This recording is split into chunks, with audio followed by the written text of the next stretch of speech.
Hey, what's up? My name's Suburban. Welcome to our freak show, come meet my monsters. Oh, such a fine collection of stranger things. I'm from New Jersey, but I recently moved to LA. My stage name comes from my last name, which is Maisonneuve. It means new house in French, and I always thought that it was like a cool mixed way of saying sub, meaning under, urban, meaning like society. Sort of means hell. We're getting edgy out here. My mother is Taiwanese and my father is French Canadian. I would describe myself as a 100%er, which is oddly rare in this industry now, but was really common from the roots that I came from, which was basically like underground SoundCloud producers. I started out with production and I kind of took on a singer-songwriter form, which really shaped the whole project, but definitely a mix of, it's alternative in general, but it's a mix of electronic, hip-hop, rock definitely, and pop. And I think that's definitely like something that isn't explored upon enough nowadays.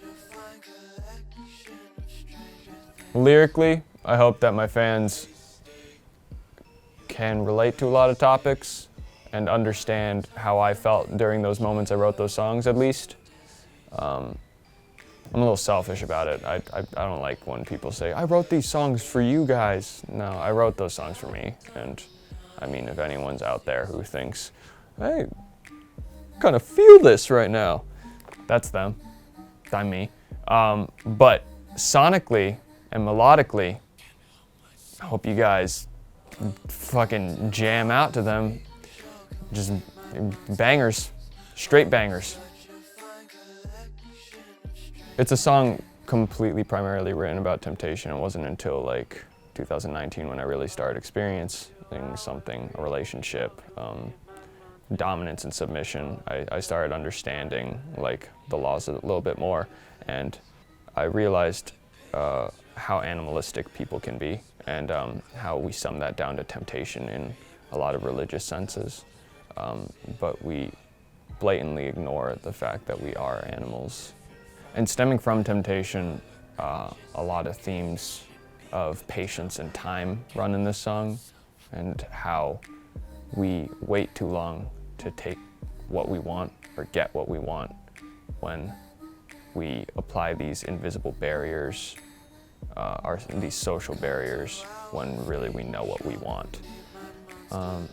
And I do this like nice little thing where I twist it into a circus vibe. So it took me so fucking long to, wait, am I allowed to curse? So a long time this project was in the works. And it was just a batch of songs. At first I wanted to do a carnival themed thing, which is sort of what I'm doing, but at the same time I wanted to include all my more alternative, like poppy or hip hoppy rock sounds. And the twisted sort of like chromatic sound it's a different theme. So I ended up just blending them all together because fuck it, diversity.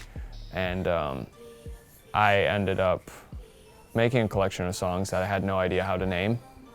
I tried to look at the subjects and take a common theme from all of them. And I'm sure there's plenty of common themes that the listeners will get at. But for me, I think one thing that was really obvious is most of the decisions I make in my life are for consumption or fun. And I think a lot of those songs each tells a story of being stuck. And during that point of being stuck, you have to find a way to fill your little voids. And I think thrill seeking is something everybody does, and something I do.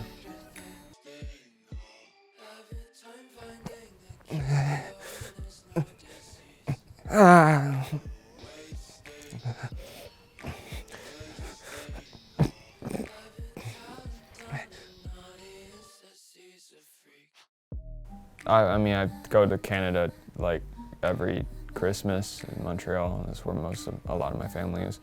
I've always wanted to go to Taiwan for my mother's sake, but I think she always thought that I couldn't handle the time difference, and plus I had school most of the time whenever she went. So we didn't do that, but I have been to Mexico recently, and that was pretty fun. There's a lot of crazy things in our backyard. There were like these weird fire ant looking things that were just carrying leaves, and then we had little rascal iguanas that acted like squirrels. They would run up the trees. At this very moment, Turks and Caicos, actually no, I don't want to go to Turks and Caicos right now because I'm wearing leather pants and that would really hurt. I'm sure the locals wouldn't mind if I stripped down on the beach though. I don't have that much free time. But if I did have free time, I'd be playing Call of Duty with the boys and Minecraft with the boys. I'm not really afraid of anything. Not anymore. Not since the incident. The worst people that I have encountered on the internet are people who are incredibly quick to discredit someone's talent or work before doing any research. Like let's say, like saying, this person copied this person. Or, it doesn't take any skill to do that, and not really knowing anything about what they just slandered. Yeah, no, those people are awful. That's like probably 80% of the population. I'm sure I've done it in the past. But I'm usually right, so.